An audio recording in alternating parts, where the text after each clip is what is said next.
우리 마음을 전환하시고 묵상하심으로 주일 예배를 시작하도록 하겠습니다.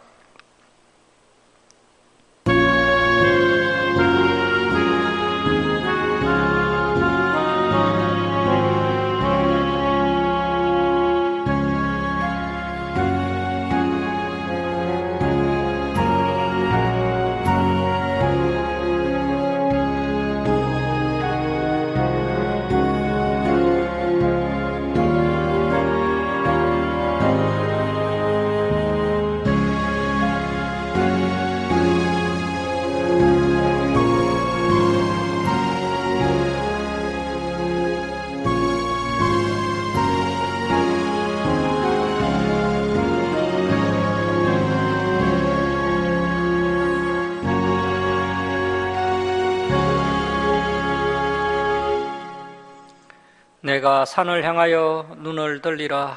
나의 도움이 어디서 올까? 나의 도움은 천지를 지으신 여호와에게서로다. 아멘. 사랑의 하나님 아버지, 이 시간 저희들이 하나님께 찬송과 경배를 올려드리오니 저희들의 예배를 기뻐 받아 주옵소서. 저희들이 온유하고 겸손한 마음으로 하나님의 생명의 말씀을 가슴판에 새기는 시간 되게 하시고, 지난 삶을 돌아보며 회개하며 다시 새 힘을 공급받는 귀한 은혜의 시간 되게 하여 주옵소서. 감사드리며 예수님의 이름으로 기도드립니다. 아멘. 일어서셔서 19장 찬송 드리겠습니다.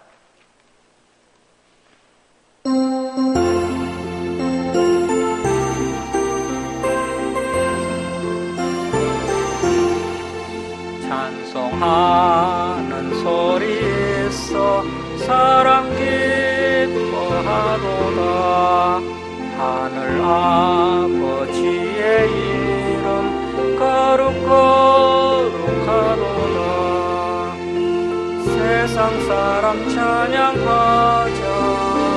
거룩하신 하나님께 할렐루야 할렐루야 할렐루야.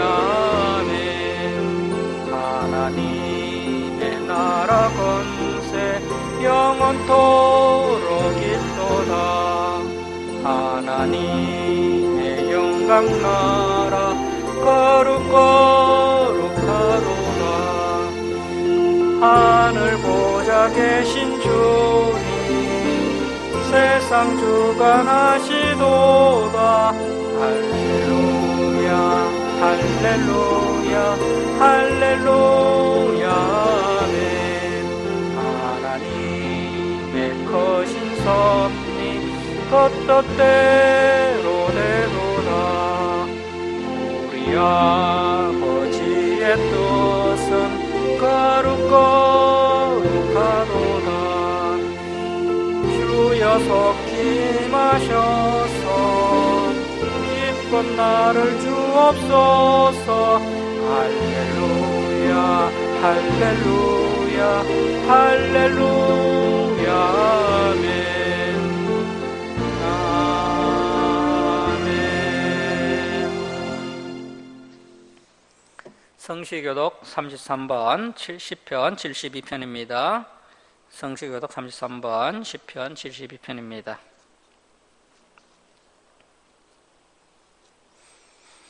하나님이여, 주의 판단력을 왕에게 주시고 주의 공의를 왕의 아들에게 주소서.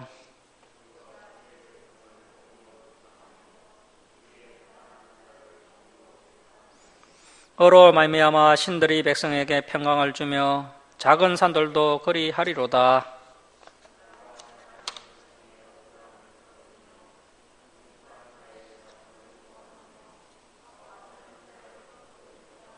그들이 해가 있을 동안에도 주를 두루하며 달이 있을 동안에도 대대로 그리하리로다.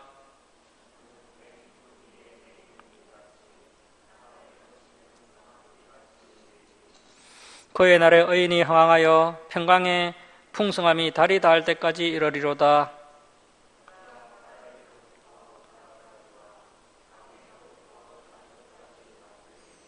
함께 읽겠습니다. 모든 왕이 그의 앞에 부복하며 모든 민족이 다 그를 섬기리로다. 아멘. 사도신경으로 신앙 고백 드리겠습니다. 나는 전능하신 아버지 하나님 천지의 창조주를 믿습니다. 나는 그의 유일하신 아들 우리 주 예수 그리스도를 믿습니다. 그는 성령으로 잉태되어 동정녀 마리아에게 나시고 본디오 빌라도에게 고난을 받아 십자가에 못 박혀 죽으시고 장사된 지 사흘 만에 죽은 자 가운데서 다시 살아나셨으며 하늘에 오르시어 전능하신 아버지 하나님 우편에 앉아 계시다가 거기로부터 살아있는 자와 죽은 자를 심판하러 오십니다. 나는 성령을 믿으며 거룩한 공교회와 성도의 교제와 죄를 용서받는 것과 몸의 부활과 영생을 믿습니다. 아멘. 성경 말씀은 사무엘상 3장 10절에서 14절, 사무엘상 3장 10절에서 14절 우리 교독하겠습니다.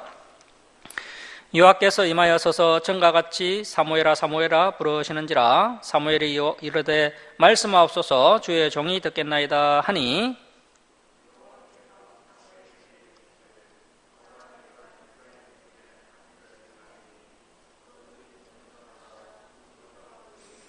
내가 엘리의 집에 대하여 말한 것을 처음부터 끝까지 그날에 그에게 다 이루리라.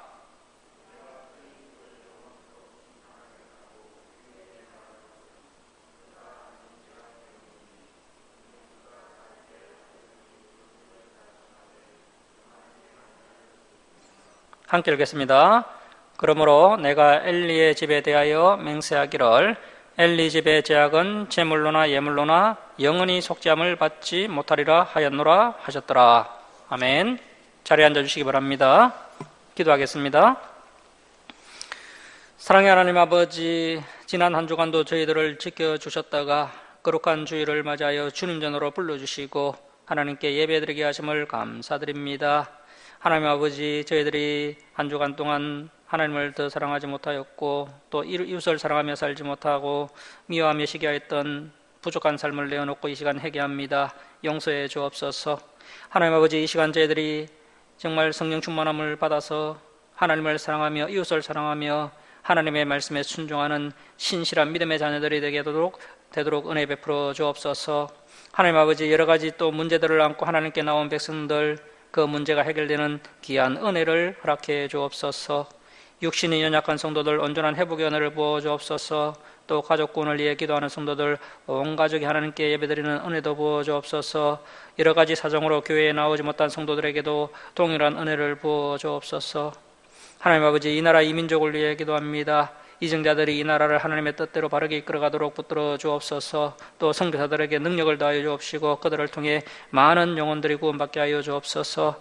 북한은에도 복음이 비치게 하여 주옵시고 복음으로 통일되는 은혜를 이 민족 위에 베풀어 주옵소서. 하나님 아버지, 한국교회가 하나님의 진리의 말씀을 바르게 가르치는 교회들이 되게 하시고 특별히 이 김천 주사랑교회가 진리의 틀로 든든하게 세워지게 하여 주옵시고 진리를 찾는 성도들이 우리 주사랑교회로 나올 수 있도록 인도하여 주옵소서.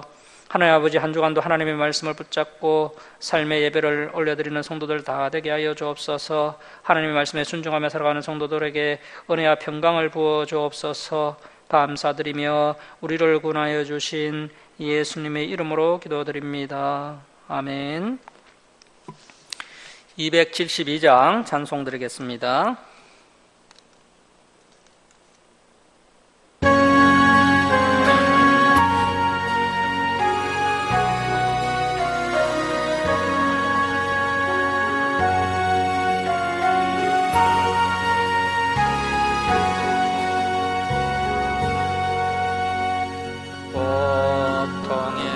멍에 벗으려고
낭패와 실망 당한 뒤에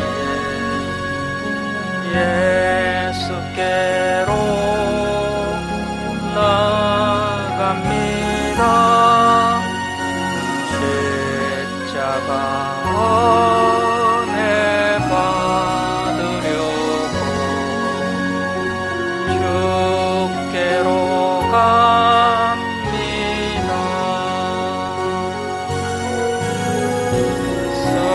슬프던 마음 위로받고 인생의 풍파 잔잔하며 영광의 찬송 부르려고 주께로 갑니다. 교만한 마음을 내버리고 예수께로 나갑니다. 복 대신 말씀 따르려고 주께로 갑니다.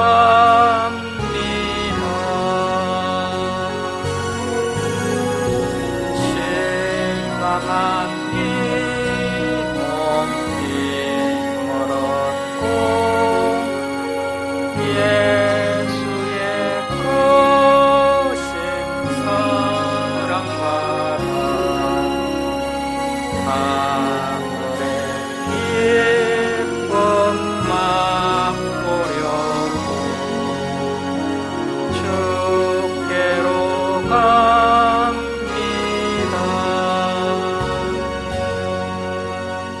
죽음의 길을 벗어나서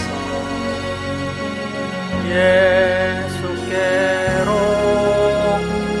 나갑니다. 영원한 집을 바라보고 주께로 갑니다.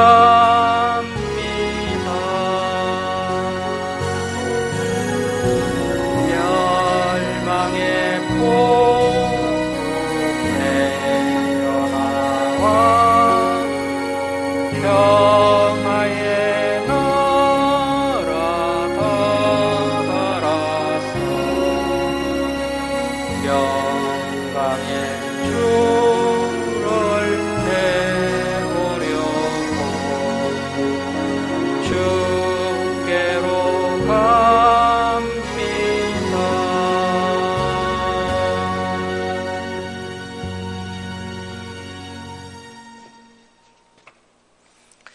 예, 할렐루야, 반갑습니다.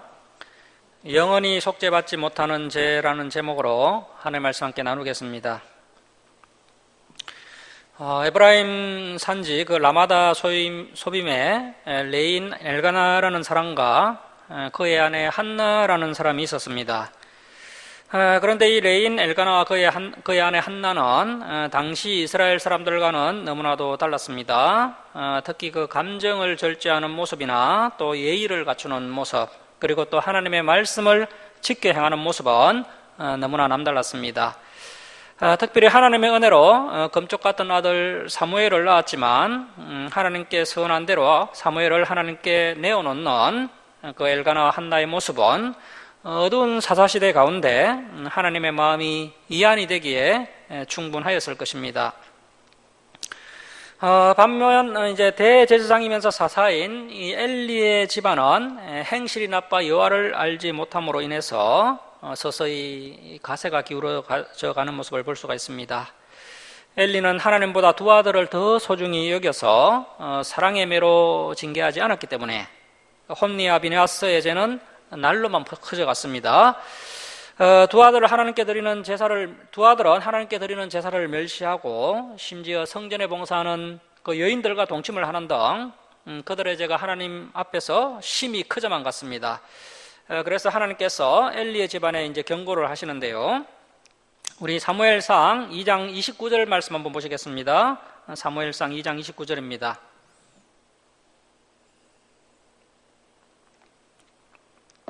사무엘상 2장 29절입니다. 너희는 어찌하여 내가 내 처소에서 명령한 내 재물과 예물을 밟으며 내 아들들을 나보다 더 중히 여겨 내 백성 이스라엘이 드리는 가장 좋은 것으로 너희들을 살찌게 하느냐. 그러므로 이스라엘의 하나님 나 여호와가 말하노라. 내가 전에 내 집과 내 조상의 집이 내 앞에 영원히 행하리라 하였으나 이제 나 여호와가 말하노니 결단코 그렇게 하지 아니하리라. 나를 존중히 여기는 자를 내가 존중히 여기고 나를 멸시하는 자를 내가 경멸하리라. 자, 이렇게 하나님께서 엘리의 집을 심판하실 것이다 라고 경고하시면서 이제 서서히 엘리의 집안이 기울어져 가는 것을 볼 수가 있는데요. 자, 이러한 엘리의 집안과는 반대로 하나님의 성막에 바쳐진 엘가나 한나의 아들 사무엘은 자라면서 여호와 사람들에게 사랑과 은총을 뚝 받는 모습을 볼 수 있습니다. 자, 사무엘상 2장 26절 한번 보십시오. 2장 26절입니다. 아이 사무엘이 점점 자라매 여호와 사람들에게 은총을 더욱 받더라. 자, 이렇게 어두운 사사시대 가운데 하나님의 종 사무엘이 차근차근 준비되게 됩니다. 자, 사무엘상 3장 1절 말씀 보시겠습니다. 아이 사무엘이 엘리 앞에서 여호와를 섬길 때에는 자, 줄을 칩니다. 여호와의 말씀이 희귀하여 이상이 흔히 보이지 않았더라.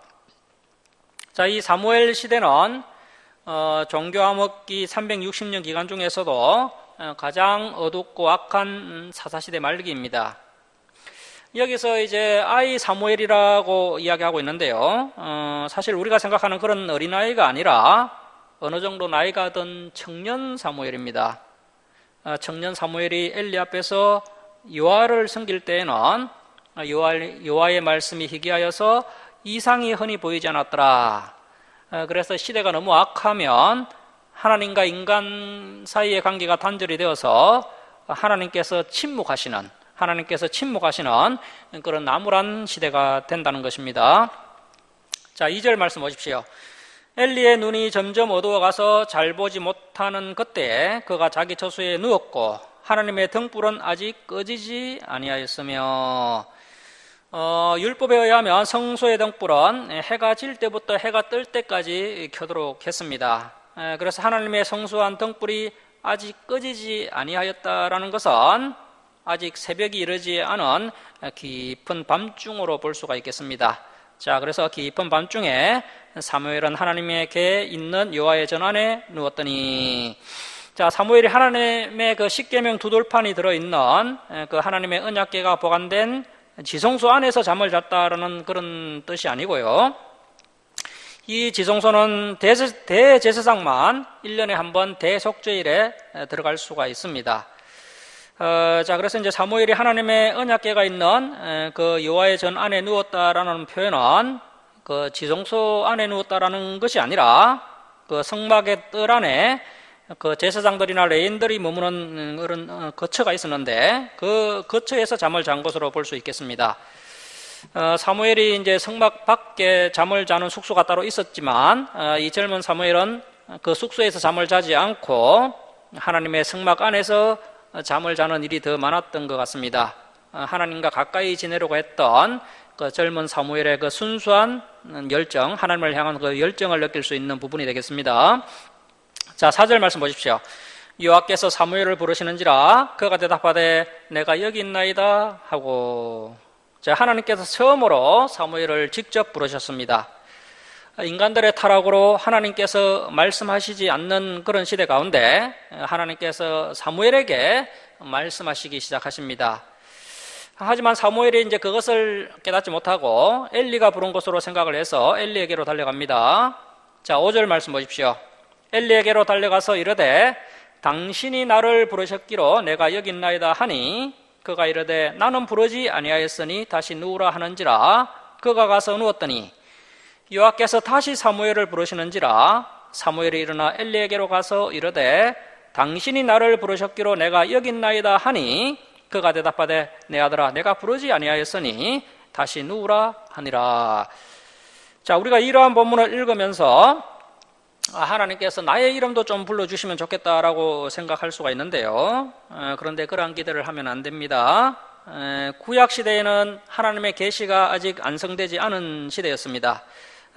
이제 성경이 완성되기 전이기 때문에 이렇게 하나님께서 직접 선지자들에게 계시하는 경우가 있었지만, 지금은 하나님의 계시인 이 성경 66권이 다 완벽하게 완성된 시대이기 때문에 더 이상 선지자라는 직분도 필요가 없고요. 이런 직접 계시도 더 이상 없습니다. 그래서 이제 주위에서 하나님의 말씀을 직접 전한다라고 하면서, 하나님의 직통 계시를 받았다라고 하면서 개인의 미래를 예언해 주는 그런 사람들이 있는데요. 그러한 사람들에게 현혹되면 안 됩니다. 하나님의 영이 아니라 악한 영일 수 있다는 것입니다. 자, 3장 7절 말씀 보십시오.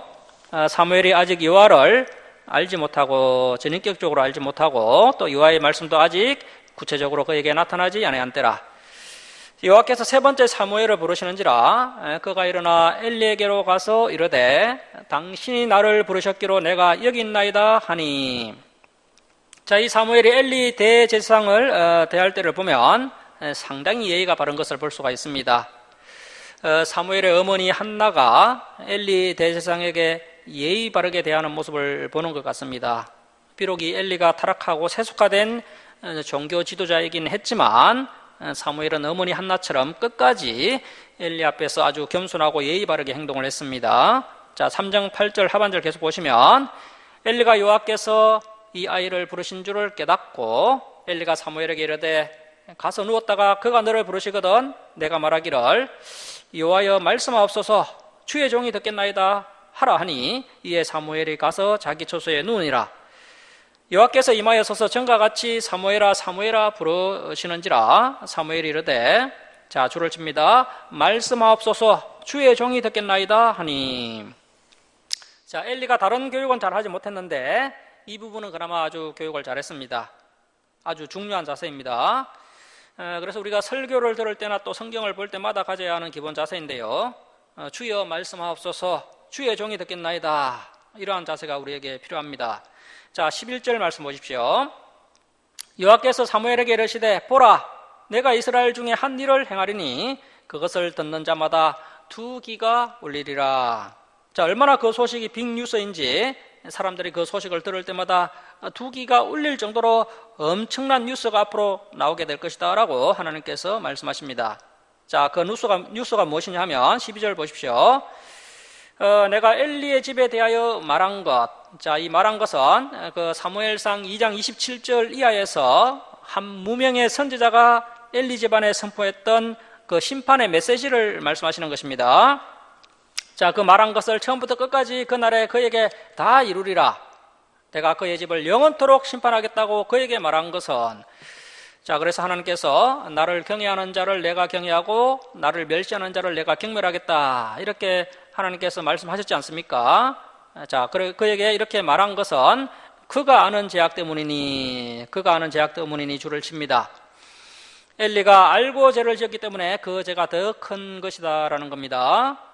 그래서 오늘날도 저와 여러분이 성경을 알고 또 하나님의 뜻을 알고 있는데 이렇게 알고 나서도 감정 절제가 되지 않고 여전히 사람들의 마음을 아프게 하고 또 사랑으로 살아가지 않고 여전히 죄를 지으면서 살아가면 그 죄가 더 큰 죄가 된다라는 것입니다. 자, 그래서 아는 자에게 심판이 더 크다라는 것을 명심하시고 진리를 알았을 때는 아는 사람답게 진리를 가진 사람답게 더욱 거룩하게 살아가는 자세가 필요합니다. 자, 그가 아는 죄악 때문이니 이는 그가 자기의 아들들이 저주를 자청하되 금하지 아니하였음이니라. 자, 그래서 지난번에도 말씀드렸던 것처럼 저와 여러분이 자녀들을 교육시킬 때 가장 중요한 것은 부모들이 먼저 자녀들에게 삶을 통해서 모범을 보여주는 것입니다. 하나님을 경외하는 모습을 자녀들에게 보여주는 것이 중요하고, 두 번째, 자녀가 잘못했을 때 사랑의 매를 들어야 한다는 것입니다. 자, 그런데 부모가 모범적인 삶을 살지 않고 매를 들게 되면 부작용이 너무 큽니다. 그 매가 효과를 발휘할 수가 없습니다. 그래서 부모가 먼저 모범적인 삶을 살고 예를 들어서 이제 자녀를 징계해야 하는데, 이 엘리가 모범적인 삶도 살지 못하였고 또 자녀에게 사랑의 매도 들지 않았던 것으로 보입니다. 그리고 뭐 또 매를 든다 해도요, 자녀들이 어렸을 때나 매를 드는 것이고요. 뭐 요즘은 초등학교 한 5, 6학년만 돼도 사춘기가 되지 않습니까? 그러할 때는 또 매를 들기가 어렵습니다. 그리고 우리의 자녀들을 징계할 때 감정적으로 매를 들면 안 되고, 되도록 매 대수를 정해서 이제 큰 잘못을 했을 때는 5대, 작은 잘못을 했을 때는 1대, 이렇게 이제 대수를 정해놓고 이렇게 인격적으로 서로 약속을 하고, 그 약속을 바탕으로 매를 들 때 아이가 더 바람직하게 자라날 수가 있다는 것입니다. 그리고 또 뭐 다른 사람이 보고 있을 때 자녀를 징계한다든지 하면 아이의 가슴에 상처가 될 수가 있습니다. 그래서 이제 또 다른 사람들도 불편할 수 있기 때문에 아이를 징계할 때는 가급적이면 아무도 보지 않는 장소에서 아이에게 매를 들어야 한다는 겁니다. 그래서 우리 부모들이 이러한 성숙하고 지혜로운 자세가 필요합니다. 그래서 이제 가장 좋은 방법은 저 가정이 정말 자녀에게 매를 드는지 안 드는지 다른 사람들이 몰라야 한다는 것입니다. 저 집안 오늘 초상집이구나 이렇게 다 알게 되면 결코 성숙한 집안이 아닙니다. 그래서 이러한 부분을 생각하시고 우리 조철한교회 성도님들은 이렇게 이제 자녀 교육 또 손자 교육 부분에서도 좀 남달라야 합니다. 자, 그래서 하나님께서 이렇게 이제 엘리 집안을 심판하시는 이유가 여기에 나와 있습니다. 그것은 엘리가 모르는 죄가 아니라 엘리가 다 아는 죄 때문이라는 겁니다. 알면서 하나님 앞에 죄를 짓는 것이 더 무서운 죄인데, 그 구체적인 죄가 바로 자기의 아들들이 저주를 자청하되 금하지 아니하였다라는 것입니다. 특별히 진리적인 부분이나 또 하나님과 관련된 부분에 있어서는 맺고 끊음이 분명해야 합니다. 뭐 좋은 것이 좋은 것이다 하면서 그냥 우유부단하게 넘기면 안 되고요. 이 홈리아 비나스와 같은 이런 문제가 우리 가정이나 또 우리 교회에 발생하게 되었을 때 반드시 성경적 기준을 가지고 행동해야 합니다. 성경적 기준을 가지고 확실하게 책망을 하고 또 징계를 하고 잘못된 행동을 금해야 하는 그런 자세가 필요하다는 것입니다. 이러한 징계와 책망이 가능하기 위해서는 1차적으로 우리가 성경을 미리 잘 알고 있어야 하고요. 또 나의 가치관이 성경적 가치관으로 바뀌어 있어야 합니다. 그리고 가정에서는 가장이 또 이렇게 바르게 서 있어야 하고 또 교회에서는 또 목회자가 바르게 서 있을 때 이러한 올바른 징계가 가능합니다. 자, 그런데 이 엘리 대제사장이 뭐 성경도 알지 못하였고 또 하나님보다 두 아들을 더 소중하게 여기므로 두 아들의 죄를 징계하지 않았기 때문에 결국 되돌릴 수 없는 지경까지 가게 된 것입니다. 자, 14절 말씀 보십시오. 그러므로 내가 엘리의 집에 대하여 맹세하기를, 자, 줄을 칩니다. 엘리의 집의 죄악은 제물로나 예물로나 영원히 속죄함을 받지 못하리라 하였노라 하셨더라. 우리가 그동안 하나님은 무조건 용서해 주시는 분이시고 또 긍휼이 많으시고 사랑이 많으신 분이라고 알고 있는데 우리 하나님께서 용서해 주시지 않는 죄가 있다라는 것입니다. 오늘날 교회에서 이러한 부분을 잘 살펴보지 않습니다. 진리를 알고 있음에도 죄를 짓고 그 죄를 짓는 것이 이제 만성이 되고 습관이 되고 그리고 또 탐욕과 욕심 때문에 하나님의 이름을 모독하고 교회의 예배를 해방하는 그런 죄를 짓고 이렇게 이제 분명히 이스라엘 공동체 가운데 이렇게 불의가 판을 치고 있는데도 이 엘리 대제사장이 그 불의를 금하지 않는다면 그러한 죄악은 제물로나 예물로나 영원히 속죄함을 받지 못한다라는 겁니다. 사실 뭐 이 정도로 죄를 반복한다는 것은 그 사람이 처음부터 구원받은 백성이 아니라는 그런 뜻으로 볼 수가 있겠습니다. 구원받은 백성이 맞다면 성령께서 그 사람 안에 내주해 계시고 그 사람을 점점 변화시키시고 또 성화시키실 것입니다. 때론 매를 들어서 때리시기도 하시면서 그 사람을 변화시키실 것인데 그러한 변화가 없이 점점 더 악해져 간다면 그 사람은 처음부터 구원받은 백성이 아니라는 것이죠. 자, 3장 15절 말씀 보십시오.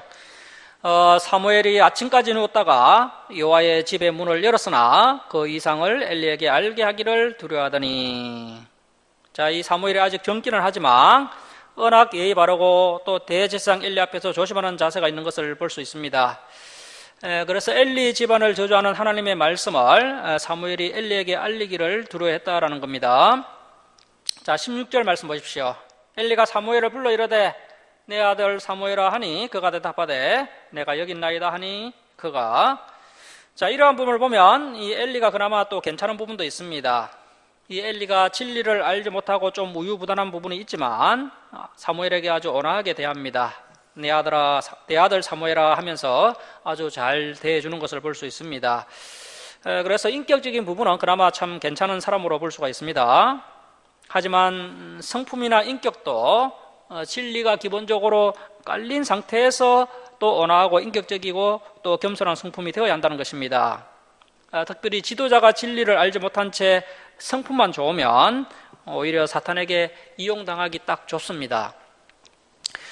지도자는 백성들에게 절대적인 영향력을 끼치는 사람이기 때문에 이 진리만은 절대로 양보하면 안 됩니다. 지도자가 이 진리, 이 하나님의 말씀으로 성도들을 바르게 이끌어 가야 하는데 이 지도자가 성도들에게 진리를 말하지 않고 또 바른 방향을 제시하지 못한다면 오히려 성도들을 잘못된 길로 인도하는 것이고 또 성도들의 인생을 망치게 하는 것입니다. 그래서 진리를 모르는 사람, 또 성경을 알지 못하는 사람은 지도자로서의 자격이 없는 사람입니다. 자, 결국에는 이 엘리 역시 진리가 없었기 때문에 비참한 최후를 맞이할 수밖에 없었고 백성들도 이 지도자의 무지로 말미암아 피곤한 삶을 살아가게 되는 것을 볼 수 있습니다. 자, 3장 17절 말씀 보십시오. 이르되 내가 무엇을 말씀하셨느냐 청하노니 내게 숨기지 말라. 내게 말씀하신 모든 것을 하나라도 숨기면 하나님이 내게 벌을 내리시고 또 내리시기를 원하노라 하는지라. 사무엘이 그것을 그에게 자세히 말하고 조금도 숨기지 아니하니. 자, 그래서 처음에는 예의를 갖추고 규모 있게 행동을 하지만 그러한 예의와 함께 또 상대방에게 어떤 의사를 전달할 때는 특별히 하나님의 말씀을 전가할 때는 자세히 말하고 또 조금도 숨기지 아니하는 그러한 자세가 필요하다는 것입니다. 그래서 이러한 부분도 이제 지금 사무엘이 앞으로 이제 하나님의 말씀을 대언할 자로서의 훈련을 아주 잘하고 있는 것을 볼 수가 있습니다. 자, 자세히 말하고 조금도 숨기지 아니하니 그 엘리가 이르되 이는 여호와의 신이 선하신 대로 하실 것이니라 하니라. 그래서 이제 엘리가요, 성품은 참 괜찮은 것 같지만 한편으로는 또 영적으로는 너무나도 무기력하고 또 어두워져 있는 모습을 볼 수가 있습니다. 진리를 소유한 사람이고 또 영적으로 깨어 있는 사람이라면 이러한 하나님의 경고의 말씀을 들었을 때 하나님께 무릎을 꿇고 부르짖으면서 회개하고 두 아들 홈니와 비느하스를 제사장직에서 내치고 또 하나님의 성전을 아주 깨끗하게 청소하는 그러한 행동을 해야 하는데 엘리가 전혀 그렇게 행동하지 않습니다. 이러한 말씀을 들어도 아무런 변화가 없습니다. 자, 19절 말씀 보십시오. 사무엘이 자라매 여호와께서 그와 함께 계셔서 그의 말이 하나도 땅에 떨어지지 않게 하시니. 자, 이렇게 사무엘의 입에는 늘 하나님의 말씀이 함께하고 있었습니다. 자, 20절입니다. 단에서부터 브엘세바까지, 그래서 이스라엘 최북단 단에서부터 이스라엘 최남단 브엘세바까지, 그러니까 온 이스라엘이 사무엘은 여호와의 선지자로 세우심을 입은 줄을 알았더라. 자, 그래서 이제 갑자기 사무엘이라는 사람이 등장해서 여호와의 선지자로 인정을 받은 것은 아닙니다. 360년 동안 종교 암흑기 사사시대 가운데 이대한 종교 지도자 사무엘이 하늘에서 갑자기 뚝 떨어진 것이 아니라 여러 객관적이고 정통적인 방법 안에서 어릴 적부터 사무엘이 잘 준비가 되고, 그리고 또 사무엘이 밟아야 할 또 이러한 절차들을 하나하나 잘 통과한 것입니다. 그래서 인간이 해야 할 최소한의 과정들, 또 훈련들, 또 교육들을 잘 통과하게 되고, 거기에다가 또 하나님께서 이 사무엘에게 이렇게 힘을 실어주니까 아무도 부인할 수 없는 온 이스라엘의 지도자로 이 사무엘이 세워져 가는 것을 볼 수 있습니다. 자, 그래서 우리가 이 세상에서 반드시 거쳐야 할 그러한 사회적인 절차, 또 가정, 이러한 것이 아주 중요하다는 것입니다. 우리의 자녀들이 앞으로 하나님의 일꾼으로 귀하게 쓰임받기 위해서는 먼저 가정에서 부모님들의 사랑을 받으면서 잘 자라나야 하고요.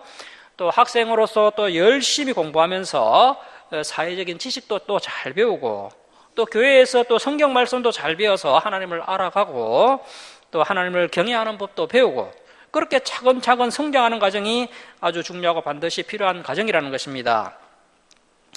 자, 그래서 점점 진리 안에서 우리의 자녀들이 성장을 하면서 또 거기다가 하나님의 은혜와 사랑 안에 머물면서 또 하나님의 뜻을 깨닫고 그 뜻 안에서 하나님께 순종하며 생활 때 하나님의 놀라운 능력 안에서 또 하나님의 귀한 사명을 잘 감당해 나가는 것입니다. 그래서 정말 하나님의 귀한 일꾼들은 누가 봐도 인정을 받는 그런 사람들이 이제 하나님의 귀한 일꾼들이 되는데요. 그래서 뭐 성도들뿐만 아니라 안 믿는 사람들에게도 인정받는 그런 사람이 하나님의 참된 일꾼이 될 수 있다는 것입니다.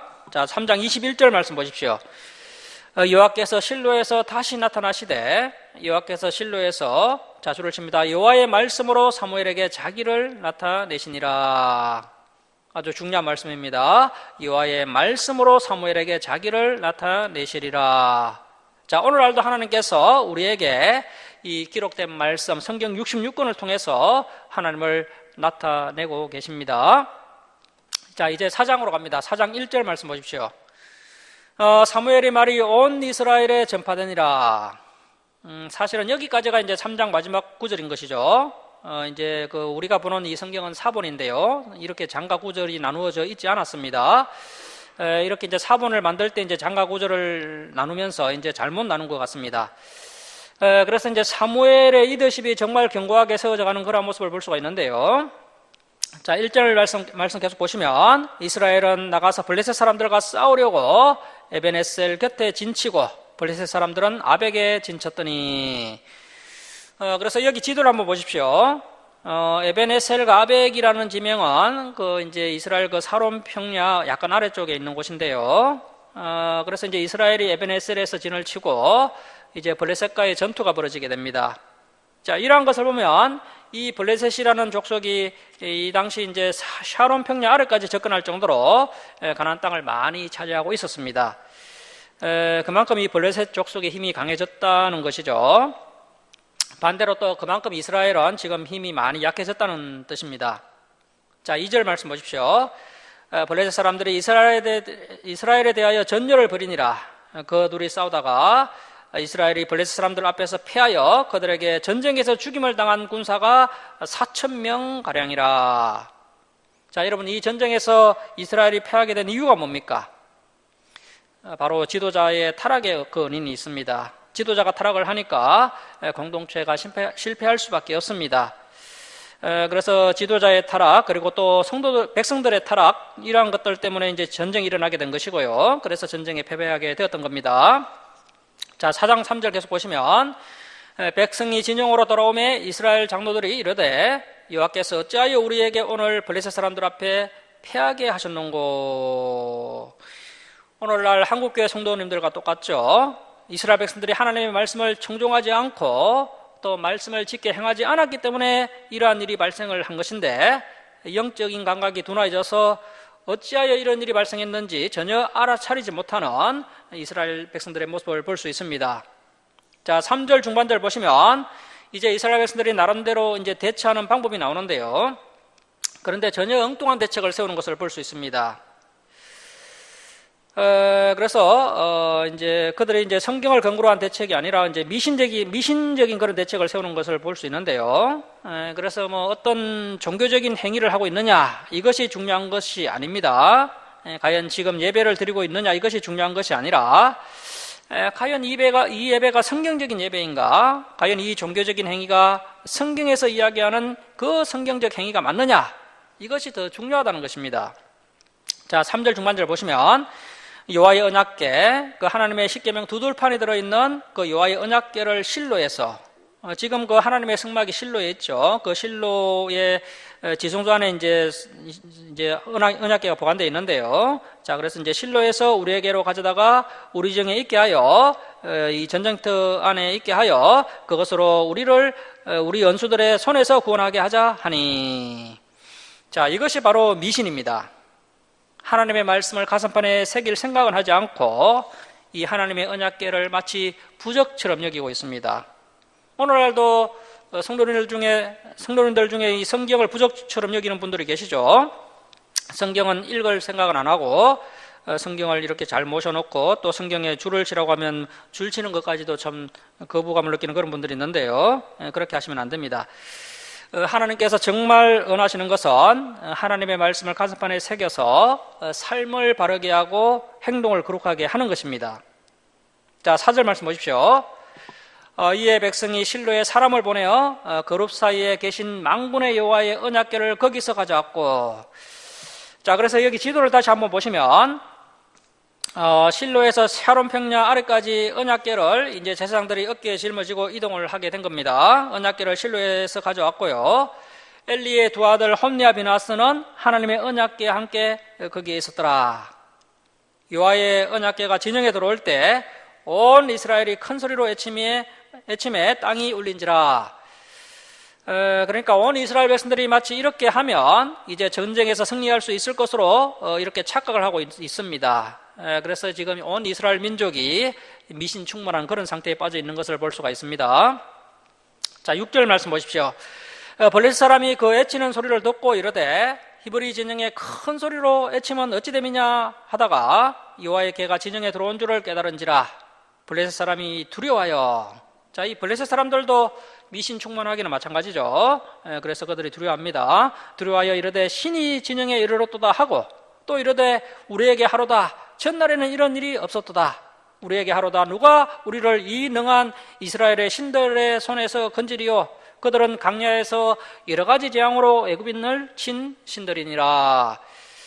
자, 그래서 이 블레셋 사람들이 소문을 들어서 하나님에 대해서 조금 알고 있기는 한 것 같은데요. 여기서 그들이 신들이라고 표현한 것을 봤을 때 하나님에 대해 상당히 어설프게 알고 있습니다. 하지만 어찌되었든 간에 언약궤가 전장에 들어오니까 이 블레셋 사람들이 상당히 긴장을 하게 되고 이 블레셋 지도자가 이렇게 해서는 안 되겠다 싶어서 이제 블레셋 군인들을 오히려 더 강하게 독려를 합니다. 자, 9절 말씀 보십시오. 너희 블레셋 사람들아 강하게 되며 대장부가 되라. 너희가 히브리 사람의 종이 되기를 그들이 너희의 종이 되었던 것 같이 되지 말고. 자, 지금 이스라엘 백성들이 하나님 앞에서 언약 범죄하고 있으니까 하나님께서 이방 민족들을 통해서 계속해서 이스라엘 백성들을 징계하고 계신 것입니다. 자, 그래서 지금 거의 블레셋 사람들의 종처럼 이스라엘 백성들이 살아가고 있었던 겁니다. 이 사사 시대에는 이스라엘의 이제 힘이 약해져서요, 이렇게 블레셋의 종처럼 그렇게 살아가고 있었습니다. 자, 그래서 너희의 종이 되었던 것 같이 되지 말고, 이러한 표현이 나오게 된 것이죠. 너희 종이 되었던 것 같이 되지 말고 대장부 같이 되어 싸우라 하고. 자, 그래서 이제 이후의 말씀을 보면 언약궤를 가지고 전쟁에 나가면 이번 전쟁에서 승리하게 될 것이다, 이런 미신적인 생각을 가지고 이 언약궤를 에베네셀로 가지고 왔는데, 이것이 어떻게 작용하느냐 하면 오히려 블레셋 사람들이 이 언약궤로 인해서 낙담하는 것이 아니라, 야, 우리가 이제 온 힘을 다하고 죽을 힘을 다해서 싸우자, 오히려 블레셋 군인들을 더 결집하고 더 사기를 세우는 그런 역할을 하게 됩니다. 자, 10절 말씀 보십시오. 자, 그래서 블레셋 사람들이 쳤더니 이스라엘이 패하여 각기 장막으로 도망하였고 살육이 심히 커서 이스라엘 보병에 엎드러진 자가 3만 명이었으며, 자, 앞에서 이미 4천 명이 죽었고요, 또 3만 명이 죽어서 무려 3만 4천 명이 전사하게 됩니다.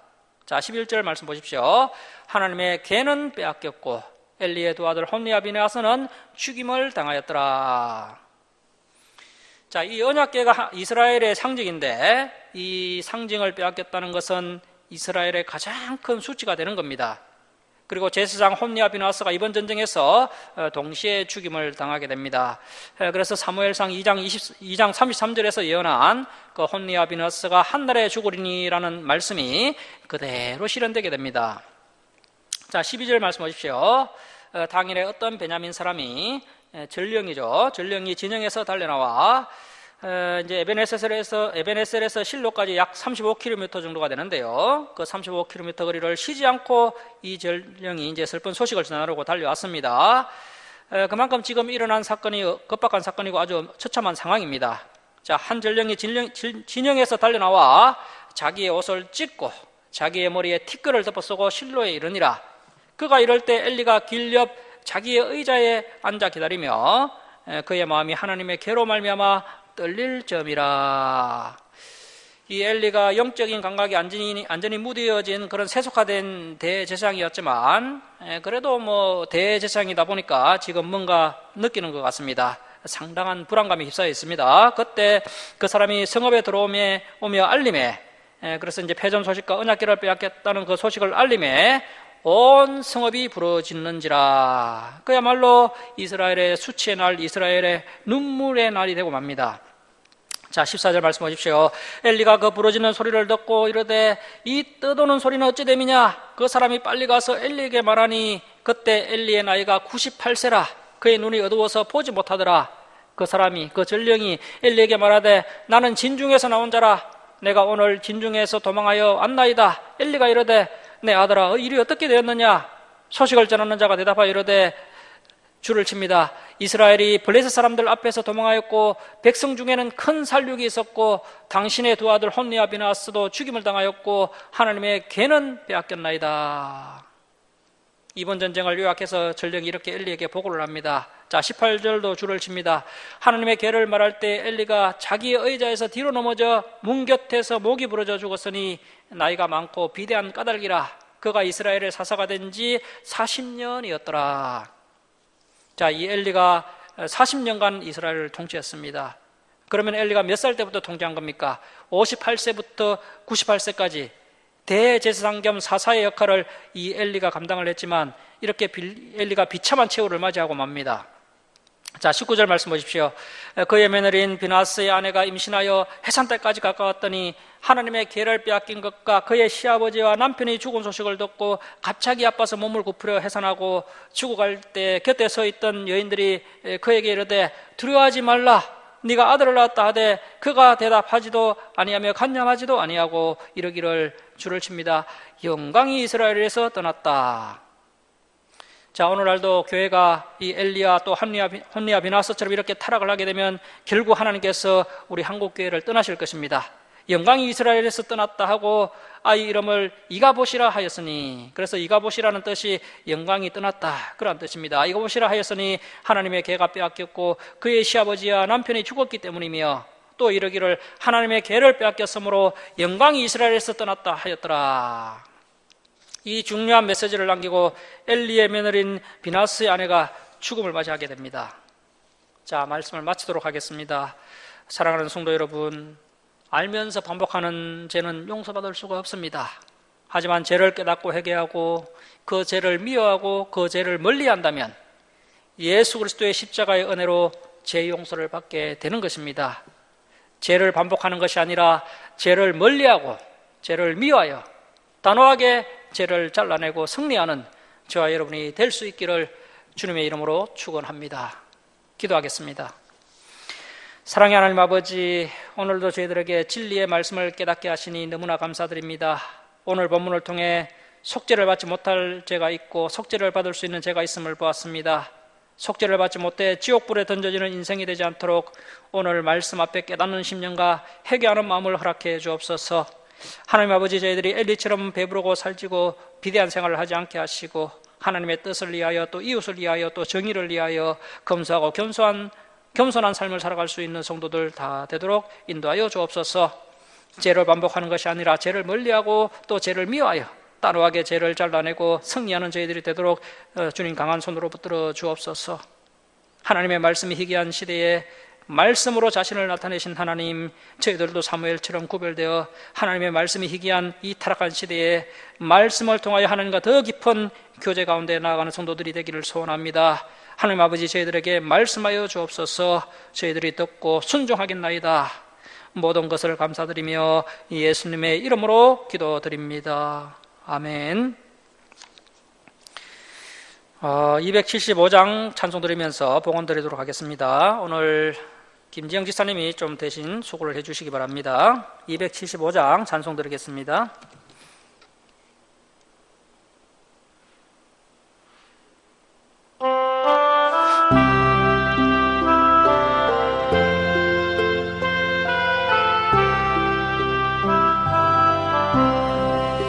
날마다 주와 멀어져 꺾으신 사랑 버리고 방탕한 길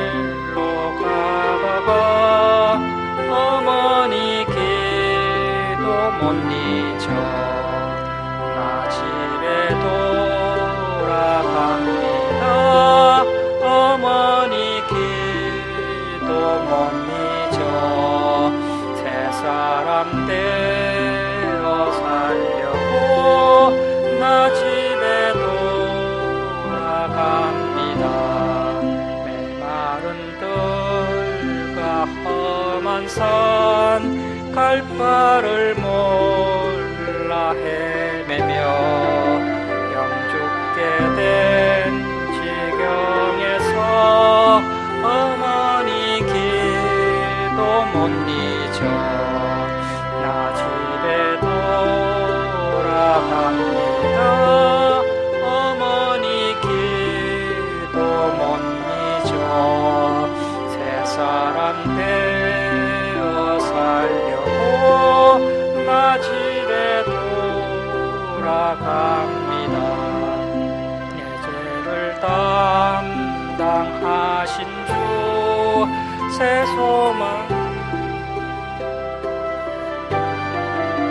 내 기쁜 정성 다하여 주 이름 찬송하겠네. 나 집에 돌아갑니다.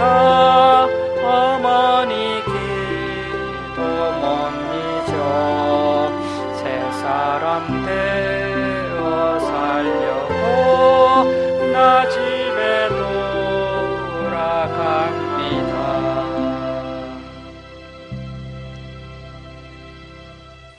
봉헌 드리겠습니다. 감사 예물 올려드립니다. 또 주정금 올려드립니다. 기도하겠습니다. 사랑의 하나님 아버지, 한량없는 은혜와 사랑에 감사드립니다. 죄악 가운데 멸망당할 저희들을 독생자 예수 그리스도의 보혈로 구원하여 주시고 날마다 진리의 말씀으로 승리의 길로 인도해 주시니 감사드립니다. 하나님 아버지께서 저희들에게 베풀어 주신 크신 사랑과 은혜에 감사하며 또 때를 따라 저희들의 필요를 채워주심을 감사하며 하나님께 예물 올려드립니다. 기뻐받아 주옵소서. 이 예물을 올려드린 주님의 백성들 날마다 주님께서 동행하여 주옵시고 또 각 가정에 감사 기쁨이 넘쳐나도록 은혜 베풀어 주옵소서. 저희들의 기도에 응답하여 주옵시고 또 부족한 것 아쉬우니 필요를 풍성하게 채워 주시옵소서. 이 예물이 쏘는 것마다 하나님의 영광이 나타나게 하여 주옵소서. 감사드리며 예수님의 이름으로 기도드립니다. 아멘.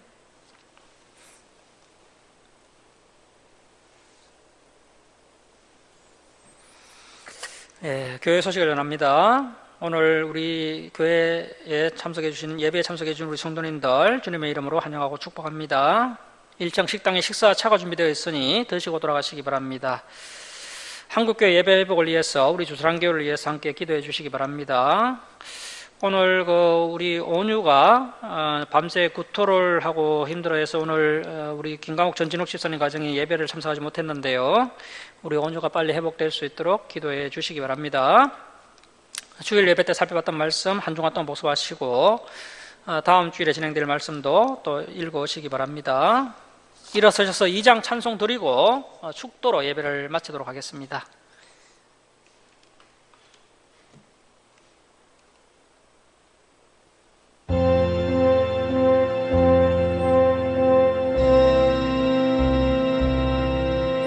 찬양 성부 성자 성령 성삼위일체께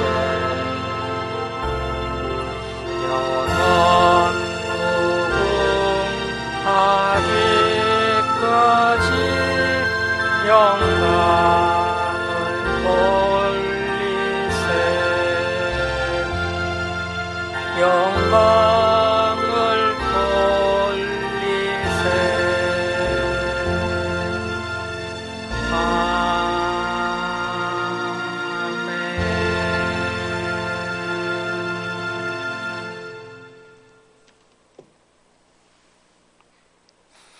지금은 우리 주 예수 그리스도의 은혜와 하나님 아버지의 극진하신 사랑하심과 성령님의 감화감동하심과 교통하심이 죄를 반복하는 것이 아니라 죄를 멀리하고 죄를 미워하여 단호하게 죄를 잘라내고 승리하는 사랑하는 김천 주상계 성도들 머리에와 그리고 오늘 예배에 참석한 성도 머리에 그리고 이 땅의 모든 교회에 이제로부터 영원토록 함께 있을지어다. 아멘.